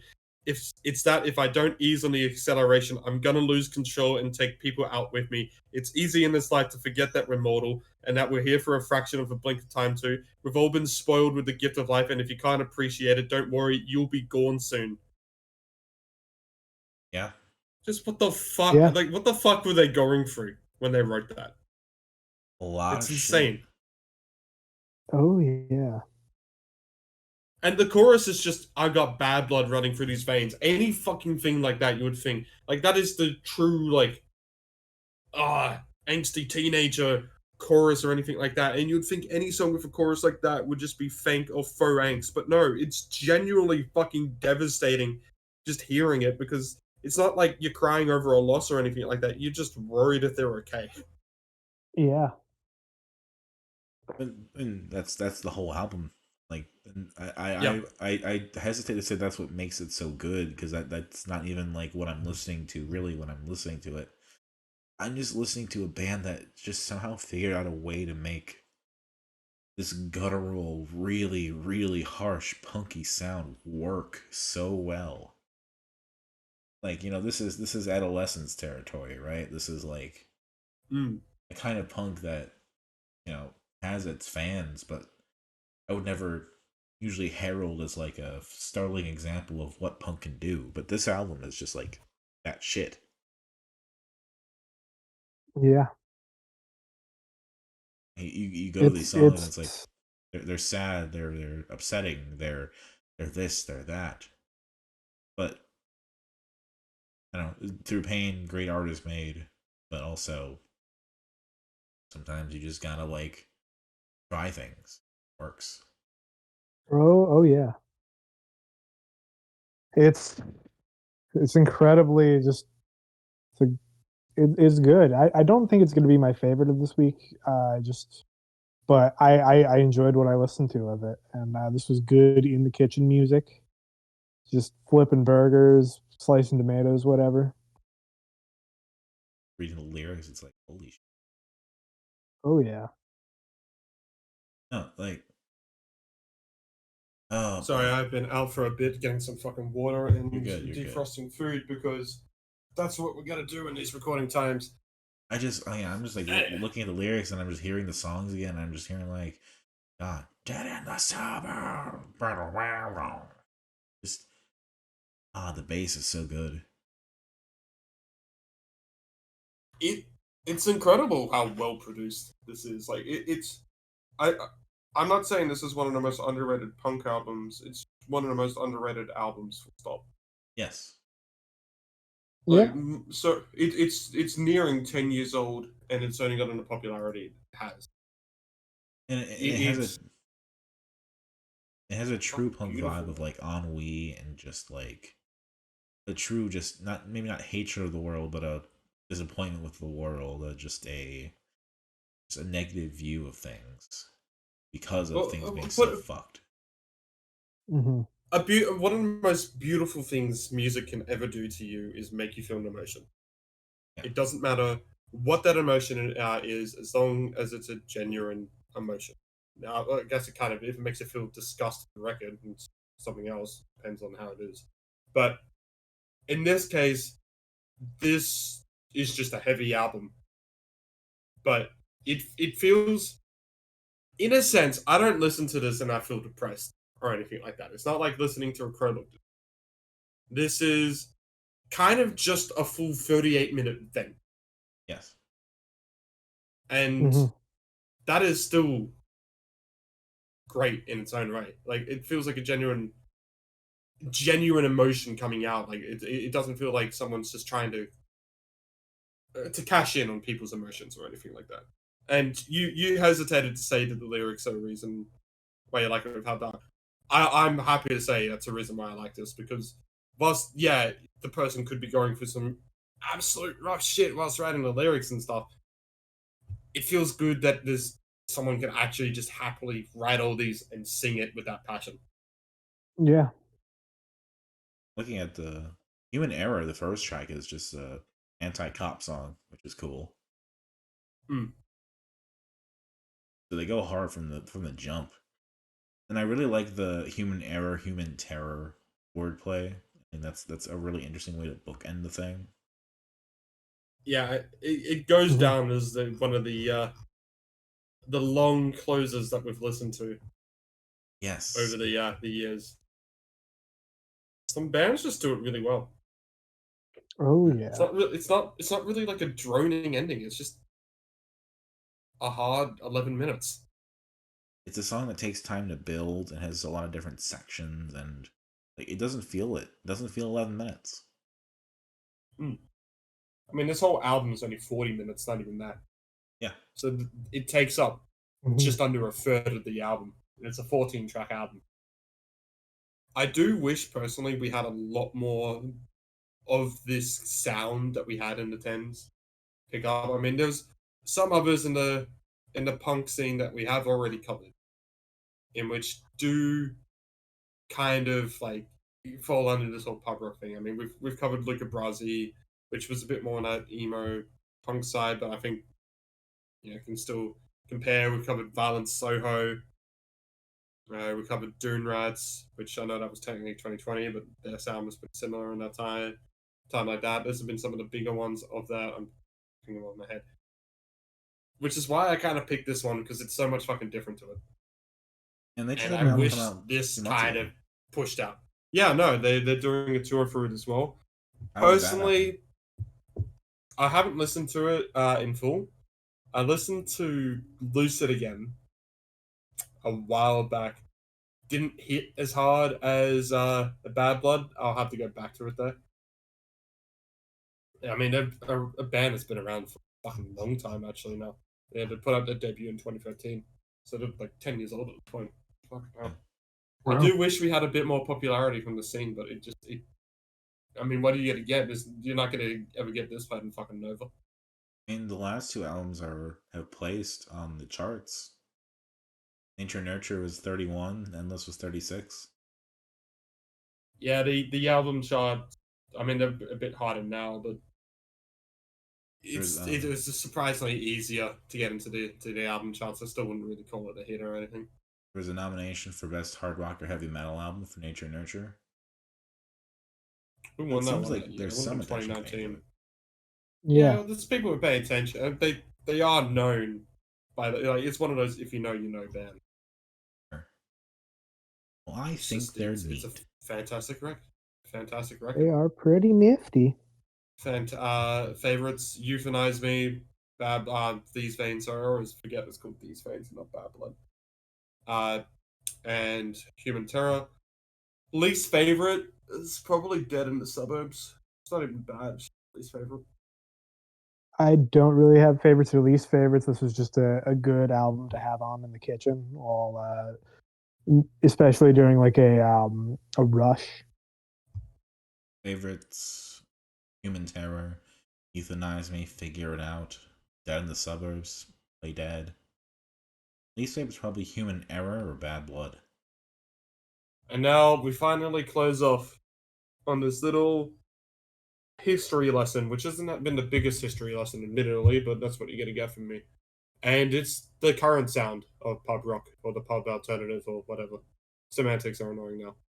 Beddy Rays, a bit more popular with the Australian indie scene at the moment. Had 2 songs make a Hottest 100, plus their cover of Better in Black made it like a version 100. They've had a lot of songs in the 200 as well. So, and this made 10 on the albums poll as well. So, a bit of success to this band. That's the introduction. There's not really much history to say yet. They're still kind of ongoing. They went on tour with Tones and I, Dune Rats, and Hockey Dad. Interesting lineup. They're from Redland Bay, which is where they get the name Beddy Rays from, switching the R and the B. I'm just trying to remember, is the singer Aboriginal or Torres Strait? I believe Yes. they're Wopabura. Yeah, it's Aboriginal. Couldn't remember the Torres Strait. Someone else I'm thinking of. But yeah. This album got a good bunch of songs on it. Yeah. Yeah. I saw this band live, and I wanted. Oh no, I gotta say this, Dominic. Yeah. I won a giant push-in from a time zone, and I took it to the gig, and people did not pass the litmus test. So many people asked why I had a giant plushie and were trying to take it from me, because not security, just random people, because they just wanted a giant plushie for some reason. That the person who failed the litmus test the most was the person who randomly asked me if I was gonna cut a hole in it and go ham. Dudes rock. Well, not what I would have asked. Some people petted the push-in. Remember, this is a giant cat plushie. Yes. Yeah, so for anyone who asks if I'm going to go have sex with a cat plushie, please don't. I beg of you. I gotta admit, I admire the balls. That's about it. I think they were just drunk. Fair enough. I rescind my comment. In a way, this album reminds me of King Stingray. In a sense, yeah. I think King Stingray was the better album. I think we can all agree on that. Oh yeah. But from like the amount of singles that were released to generally just being a really good album, even if I couldn't like a little bit more standout than Cosmic Psychos, but this is another one where I'm like, yeah, overall just really good. You know, I know Sober Coaster is a song that people seem to really like, but overall it's just kind of a really smooth ride all the way down. Yeah, it's an album in Mhm. which I don't think it's consistently sounding as Cosmic Psychos, but now we are going to compare it to that because this is now the bookends of both of this. And in a sense, you can kind of see just how more accessible the sound has gotten Mhm. as we enter into different areas and all that and stuff like that. And look, there's a lot of songs on here which, whilst the riffs aren't the same or anything like that, the general vibe of the song is pretty similar. I think, in a sense, like the streak from Handful to Milk is probably the most distinct this album actually sounds. I Yeah. suppose. And still, with that, this is an album full of really good songs. It's not a peak album, it's a debut album here. So you're going to get what you get from a debut. There's no real flow to this. It is, in a sense, an extended EP. So what really then is the question is how good are the songs? And like, you know, they're good. They're really good. But Yeah. I don't know. We outside of those really good songs, we get a lot of just. I wish they kind of just did more with their album or more with the sound in this, and maybe No, we could have uh, more of a showcase of what the future of this genre could sound like. But at the current moment, we do just kind of have what's been with every other pub rock, and it is a lot of the same when you listen to an album. It's not always just the same. Songs are starting to get more distinctively different, but there is still a lot of the same. Yeah. another album this reminds me of is Baker's Eddy. Yeah, that would actually be a good comparison because I forgot we did Baker City. Yes. Yeah. That Love Which is an Lord album that I've Voices. actually come to forget outside of Constantina and Sober. We did Mount Eddie the next week, and it completely erased Baker's Eddie out of my mind. That's fair, to be honest. We did Baker's Eddy the week after King Stingray, and we remember King Stingray a lot more. Yes. Yeah, I've gone back to King Kingston. Stingray. King Stingray as an album just stands out, and I mean I wouldn't even call it pub rock. It's more just Aussie alternative anyway. But Plus, it Yeah. stands out in a whole sea of it because it sounds different. plus, he also picked the Chats that week, and so Baker's Eddy really had no chance. Ah, Yeah. that Chat's album is still good. It That was is. a top tenner for me. But I mean, I think Beddy Rays would have suffered a similar kind of like this was good, but it kind of gets lost in the sea of things. Definitely. Mm. Like even now, like as much as I liked it, I'm struggling to remember how the songs go. I know Bryn's song is the acoustic one. I know Sober Coaster had a bit of memory. Like I could remember a bit of it because I also knew it was like I the most wanna popular spend one. my lifetime. I just remember Sober Coaster, I'm going to be honest. Oh, Sober Coast is the highlight though. Yeah. It's it's a case of it's just a really fun song. And Sober Coaster also reminded me of Ballpark Music. I mean, there's a couple of songs on here that I've had in my top 100s. It's just been Milk and Wait a While, but it's in a sense like whilst it's not the most expansive sound and stuff. I think when they do a really good catchy short song, it's a really good catchy short song. Yeah. I like the execution that they have on their songs, but again, it just when it comes into the full length is where it just kind of really struggles to be anything else other than the singles. Yeah, half the songs were singles and half were not. Oh, yeah. And Interesting that they I chose want to them to be criticize different. it more, but it's really hard to really criticize it more because it's just the rest are like just songs that are there and they're fine. It's And this is Yeah. probably interesting. going to be what this decade of punk rock will sound like, and I've got no problems with that. But yeah, I mean, I picked this because it's one of the more popular modern punk rock sounds, but I am hoping it kind of evolves a bit more from what we got at the moment. It's interesting. I think this chat has helped me understand more about what I like think about these because, like I was saying in the chat, we have No Clowns is my favorite. I also know that Cosmic Psychos will be my least favorite of the bunch, but the other three were kind of floating in the middle because everything here was pretty solid. I'm glad that you picked things that were just pretty good in general.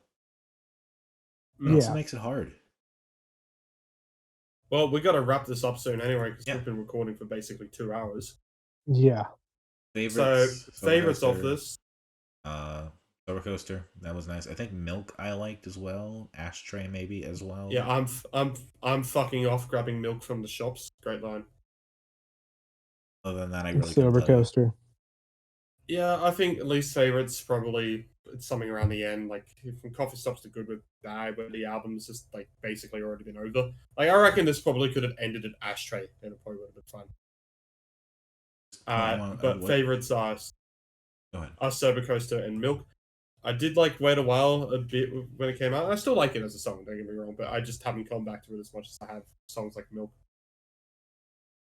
It's been about 3 months since the Wikipedia page for the Beddy Rays album was last edited. And somebody did a whoopsie on the singles section. They said that Week on Repeat released on August 18th, 202. Good year. Good year for music. Yeah. Got the one. And it's just been sitting there for 3 months. Hopefully someone goes in and edits that eventually. Domino, you have the power. Yeah, I don't know if I like Wikipedia. It seems like a lot of work. That's fair. Do you two have favorites or least favorites? Or I know Dominic said it was Trixie. Do you have any, or are you going blender out? Just Sober Coaster, and the rest is it's fun. It's all right. I'm happy now to just start off with the rankings for this week, and it should probably come as no surprise that the album that I couldn't even finish probably comes last. Second last is the Smile Sessions. I'm gonna put Cosmic Psychos as fifth and Beddy Rays as fourth.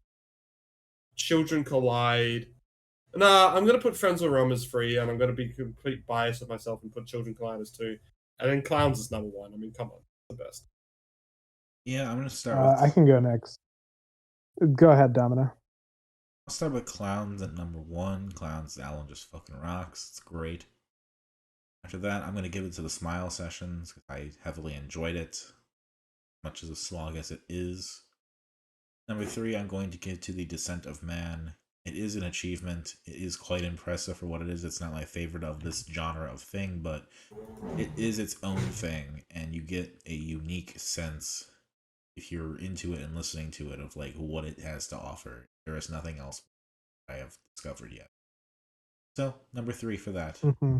After that, surprisingly enough, I will give it to Children Collide. I liked good half of those songs really, really well, so hey, pretty good.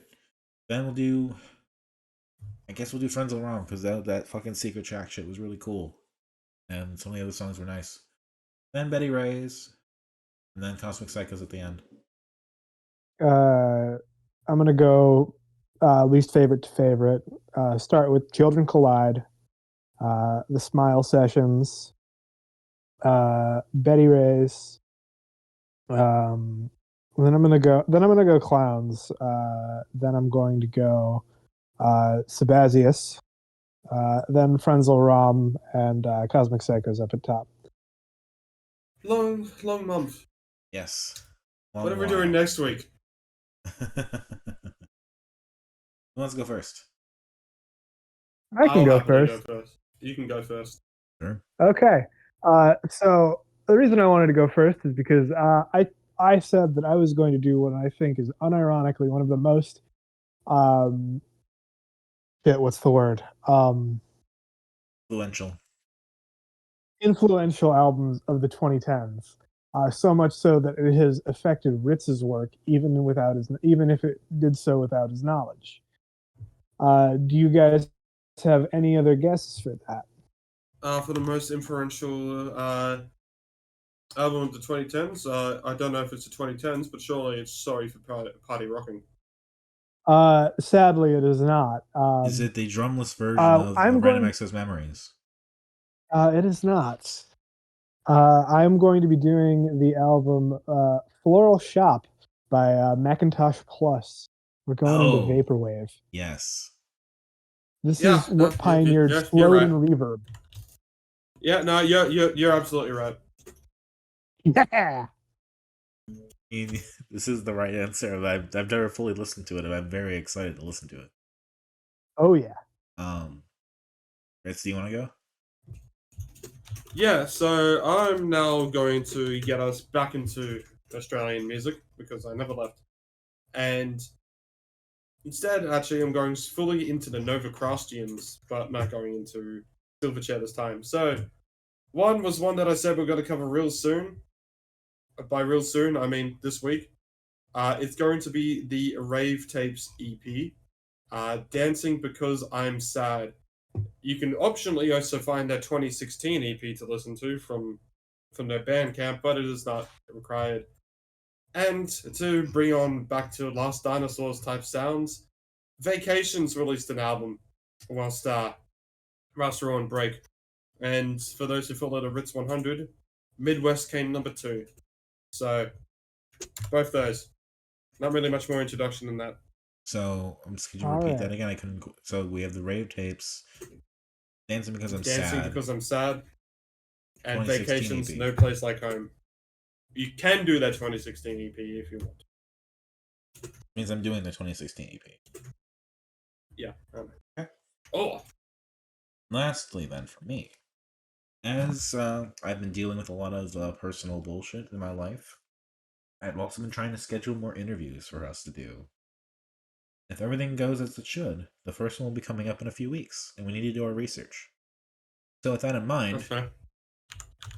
it's time to dive back into Online Friends. I'm Hell picking yeah. their first album does not seem to actually have ever been released, or at least is not currently available. Instead, we don't care about sports. The demos version is available, and along with that, they had a split EP with a band that they chose not to associate with anymore, and have since released the tracks from that EP by themselves. And so we have what is essentially the Kanye Midwest EP to go along with it. Just 2 tracks. All right. So that brings us to Macintosh Plus Floral Shop, the Rave Tapes Dancing Because I'm Sad, and optionally the 2016 EP they have, and Vacations No Place Like Home. And then we have Online Friends, We Don't Care About Sports demos, and the Kanye Midwest EP. Is that correct? Yeah, that's correct. That It's is going to be a correct. shorter week, thankfully. I'll Yeah. do it for us then. This has been Dissonant Waves. My name is Domino. You can catch me online at DACICHOCKI on Twitter. I'm on other places. Out of Shuki on YouTube if you must. I'm on the Games My Mom Found podcast quite a bit. We'll be doing an episode about Kingdom Hearts Recoded soon. Check that out. I've been riddling. I keep plugging my shit. I guess it's the first episode of the year. This will be the last words I say before my bronchitis kills me. You can catch me on my website, Riddling for Kids at github.io. I also have a YouTube channel that's in the description below. I'm posting this onto tricks before I die from whatever's trembling below. I have been Tricks. You can catch me online on Twitter where I shitpost various other sites. I've started a TikTok where I'm now trying to eat 366 hot dogs in this year. And I'm a little bit behind right now, about 20 behind, but I'm going to catch up. And also check out our website. Check us out on YouTube, which you're probably already doing. And buy our clock. Waves.space. Yeah, that's it. Hell yeah. Just crossed the 2-hour mark. So have a Have a great good night, one. everybody. Bye-bye. Bye.